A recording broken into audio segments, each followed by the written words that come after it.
বেলঘরিয়ার খবর। বেলঘরিয়ায় ডিগ্রি ছাড়াই চিকিৎসা চালানোর অভিযোগ। এক হোমিওপ্যাথি চিকিৎসকের বিরুদ্ধে এরকমটাই অভিযোগ উঠল। তিনি নাকি ডিগ্রি ছাড়াই চিকিৎসা করাচ্ছেন। এই নিয়ে স্থানীয়দের সঙ্গে বচসা, পুলিশ এলো, পুলিশকে পর্যন্ত হস্তক্ষেপ করতে হলো।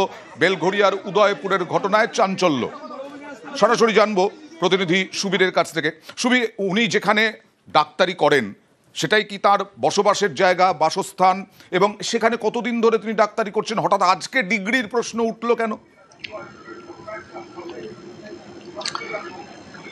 দেখো আনন্দা, বেলঘরিয়ার থানার অন্তর্গত এই উদয়পুর এলাকা, এখানে একটি আবাসনের নিচে গ্যারেজ। সেই গ্যারেজে কিন্তু তিনি তার হোমিওপ্যাথি চেম্বার চালাতেন এবং দীর্ঘদিন ধরে কিন্তু এই চেম্বার তিনি চালাচ্ছেন। এবং এলাকার যারা আবাসিক রয়েছেন তাদের যেটা অভিযোগ, যে তিনি সোশ্যাল মিডিয়াতে বিভিন্ন তার বিজ্ঞাপন দিচ্ছেন চিকিৎসার জন্য, এবং সেই জায়গা থেকে বাংলাদেশ থেকেও পর্যন্ত রুগী এবং রোগীর আত্মীয়রা আসছেন, এবং রাত্রিবেলা সেই জায়গাতে আবাসনের সামনে রাস্তার উপরে কিন্তু প্রচুর রোগী তারা কিন্তু থাকছেন, এবং তাদের মধ্যে চেঁচামেচি হচ্ছে, চিৎকার হচ্ছে।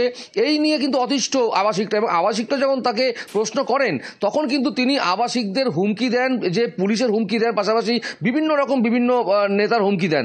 তখন কিন্তু তারা যখন বিভিন্ন সাইডে জানতে পারেন যে সেখানে দেখতে পারেন যে তার রেজিস্ট্রেশনই নেই, অর্থাৎ তিনি ভুয়ো ডিগ্রি নিয়ে, রেজিস্ট্রেশন নিয়ে তিনি এইরকমভাবে চিকিৎসা করছেন। এবং এই নিয়ে যখন স্থানীয় আবাসিক এবং বাসিন্দারা সরব হন তখন কিন্তু তিনি হুমকি দেন।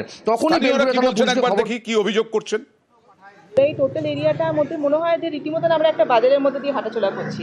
পার্টিকুলারলি থার্সডেতে উনি একটা মেডিকেল ক্যাম্প করেন, যেখানে নিয়ার অ্যাবাউট 600 থেকে 700 জন এখানে পার্টিসিপেট করেন।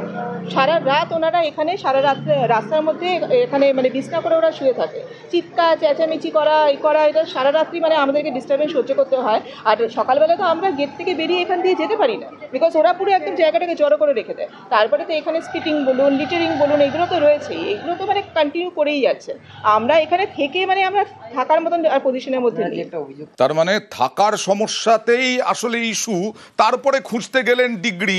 চিকিৎসা কিরকম করেন না করেন, কারণ হোমিওপ্যাথি অনেকেই প্র্যাকটিস করেন। যাই হোক, সুবীর, অভিযুক্তর কি বক্তব্য? তার ডিগ্রি নেই বলা হচ্ছে তো। দেখো আনন্দা, যিনি অভিযুক্ত চিকিৎসক রয়েছেন রবিন বর্মন, তিনি কিন্তু গোটা বিষয়টি কিন্তু তিনি অভিযোগ উড়িয়ে দিয়েছেন, অস্বীকার করেছেন। পাশাপাশি এই যে পুলিশ এসছে, পুলিশকে ঘিরে যে বিক্ষোভ বা বাকবেতনটায় স্থানীয় আবাসিক থেকে বাসিন্দারা তারা জড়িয়ে পড়েন, তখন কিন্তু স্থানীয় বাসিন্দাদের চাপে পড়েই কিন্তু পুলিশ ইতিমধ্যে এই যে চেম্বার, অর্থাৎ চিকিৎসকের যে চেম্বার, সেটি কিন্তু বন্ধ করে দিয়েছেন। এবং এখনো পর্যন্ত কিন্তু গতকাল পর আজকে পর্যন্ত কিন্তু এই যে চেম্বার, সেই চেম্বার কিন্তু বন্ধ রয়েছে। এবং চিকিৎসক গোটা বিষয়টি কিন্তু অস্বীকার করেন। তিনি বলেছেন